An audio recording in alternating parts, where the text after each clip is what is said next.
Napaka-crispy niyan. Ayan, oh. Budbud rice with matching crispy pata. Ngayon, tikman natin to. Juicy, crispy pata. Yung loob nito, hanggang loob, talagang may lasa daw. Ang laki ng fried chicken. Crispy yung balat, tapos yung loob niya napaka-juicy. Ito yung kanilang budbud rice. Good for 3 to 4 person. Meron siyang scrambled egg, meron siyang liempo na tinadtad, tapos garlic fried rice sa ilalim niya.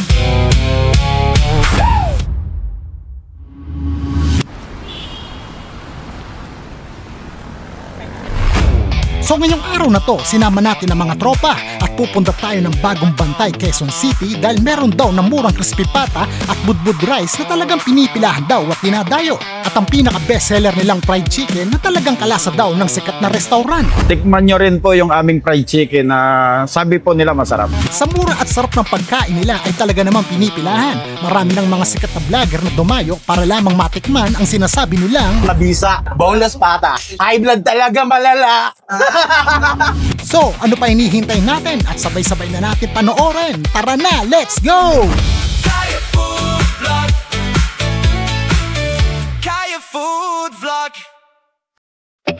So ngayon naman ay papunta naman tayo dito sa may Quezon City branch ng Mang A Fried Chicken na matatagpuan dito sa number 1 Cavite Street Corner, Abra, Bagong Bantay, Quezon City. So from masarap na chicken, dito eh meron silang tinitinda na budbud rice. Yung budbud rice, sa mga hindi nakakalam, fried rice na may budbud na scramble egg, tapos liempo. Ngayon naman, ang titikman naman natin dito ay yung bago niyang produkto. Ito yung crispy pata ni Mang A. So tara, pasok tayo sa loob. Let's go. Ako po si Alan Perez, ang may-ari ng Mang A Fried Chicken. Yung Mang A Fried Chicken po, nag-start talaga to sa kantin. Tapos nung nalugi po yung kantin, may natitira po kaming 1,000. Doon po kami nag-umpisa sa bahay lang, 1,000 na yon nung nalugi yung kantin. Tapos ang tawag dito, inumpisan lang po namin sa 6 na pirasong manok hanggang sa nakilala. Pero nung una po talagang hihirap. Kasi minsan di nga kami nakakabinta ng 1 piraso eh. Minsan wala, minsan 5 hanggang 3 lang. Pero nung napanood po namin yung 700 Club Asia, si Ma'am Connie Reyes po yung nagsasalita noon. Sabi po ni Ma'am Connie, kung walang-wala kayo ngayon, subukan nyo yung Panginoon. Magbigay kayo kung maluwag sa puso nyo. Mula po nung napanood namin yun, nung misis ko, may 200 po kaming pira nun sa bulsa nung gabi na yun. Sabi ko sa asawa ko, magbigay kaya tayo sa 700 Club.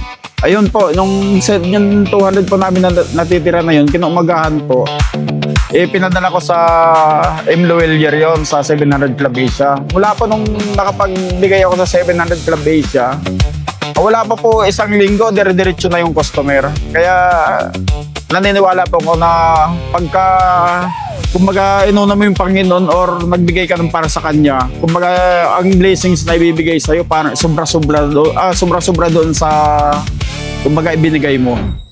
Dito po sa Muñoz Branch, ang tinda po namin dito, yung signature fried chicken po namin.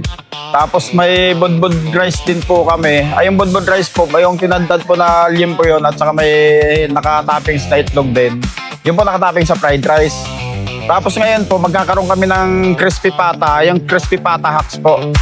Sa susunod po, yung regular crispy pata, yun po ang dinadagdag po siguro. Or kung hindi man, yung semi-boneless po. Kasi pagka boneless po talagang crispy pata, pag sinabi yung boneless, as in tanggal po lahat ng buto nun eh. Kaya alam po ang gagawin ko siguro, kasi medyo mahirap tanggalin yung pinakang baba ng buto ng baboy, ay yung doon sa paa, yung sa pata. Ang gagawin ko po siguro, mga kwan lang, semi-boneless lang, para yung taas lang yung tatanggalin ko, yung pinakamalaki lang. Sa lahat po ng aming mga customer, maraming salamat po sa inyong suporta. Dahil kung hindi po sa inyo na mga suki namin, mga customer namin, wala po ang Mang A Fried Chicken ngayon. Utang na loob po namin sa inyo yung Mang A Fried Chicken kasi po, kayo po talaga ang nag-angat ng Mang E Fried Chicken at kayo po ang nagpakilala ng Mang E Fried Chicken sa lahat po namin ng customer. Sa lahat po ng mga hindi pa nakakatikim ng aming fried chicken, sana po mapasyalan nyo kami sa lahat ng aming brands para tikman nyo rin po yung aming fried chicken na sabi po nila masarap. Ang mga regular customer ko po kasi dito sa QC, mga tricycle driver po, at saka yung iba po, mga dumadayo. At saka yung STI News po, maraming salamat po. Kahit na medyo malayo sila, dumadayo pa rin po sila dito sa amin. Mga estudyante po ng STI. Dito po sa Mang E Fried Chicken sa Muñoz, mayroon po kaming Facebook page na Mang E QC Brands. Yan po. Dito po sa Muñoz, ang start po namin dito 11 AM to 11 PM. Ito pong pwesto namin dito sa QC, dito sa number 1 Cavite Street, corner Abra Street, Bago Bantay. Likod lang po kami ng Iglesia ni Cristo at saka tapat ng Grape Shop Off. Kung sakali po i-wish nyo lang po ang Mang E Budbud QC. So yun, at finally, nandito na tayo sa Mang A Fried Chicken, Quezon City Branch. So, ito yung mga nagsasarapang pagkain nila dito. Ayan, oh. Ito yung kanilang budbud rice na nagkakahalaga ng 120 pesos. Ayan, oh. Kita nyo naman. Good for 3 to 4 person. Meron siyang scrambled egg, meron siyang liempo na tinadtad, tapos garlic fried rice sa ilalim niya. So ito naman yung kanyang ultimate golden fried chicken na nagkakahalaga ng 340 pesos. Nakita niyo naman kung gaano kalaki yan. Ayan. 170 yung kalahati. Tapos ito yung kanilang bago sa menu nila na crispy pata ni Mang A na nagkakahalaga ng 200 pesos. Ayan o. Pero mo, sa murang halaga, makakakain ka na ng crispy pata 200 pesos. Plus with rice. Ayan, budbud rice, 300 pesos. Good for 2 person na siya. Pero yung crispy pata, good for 3 to 2 person. So, ano pa hinahantay natin? Tikman na natin itong mga nagsasarapang pagkain nila. So, unahin na natin itong budbud rice nila. Budbud rice. So, ayan. Pasan nga kami yung garlic. Tapos napaka-crispy nung kanyang liempo. Grabe, panalo to.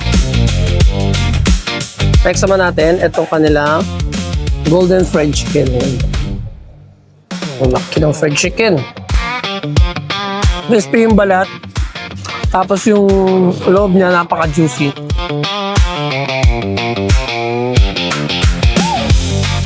Next natin, itong 200 pesos na crispy pata. Look at that. Oh, tingnan niyo naman yan, oh. Napaka-crispy niyan. Ayan, oh. 200 pesos, ganito kalaki. Pag may budbud rice, meron kang 1 to 2 person na budbud rice. Saan ka pa? Kasi nung nakaraan pa dapat nilabas to dahil sabi nila, ang secret nitong crispy pata na to, ito yung golden, juicy crispy pata. Yung loob nito hanggang loob, talagang may lasa daw.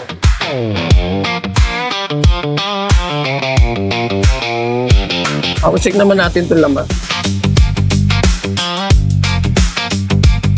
With special suka. Pakita ko lang sa inyo, ha. Kita nyo hanggang loob, oh.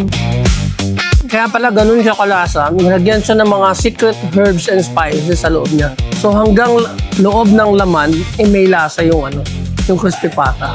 Ayun, may mga green pa siya. At ngayon, natikman na natin yung mga nagsasarapang pagkain dito sa Mang A Fried Chicken na talaga naman masasabi ko, lalo-lalo na yung crispy pata. Masarap pulutan, masarap na ulam. Tapos yung budbud rice, panalo ka dun sa sa serving. Yung fried chicken niya, ganun pa rin. So, isa na naman masarap na kainan yung ating pinuntahan dito sa lungsod ng Quezon City. Ito yung Mang A Fried Chicken. Dayuhin nyo, highly recommend ng Daddy Ray nyo.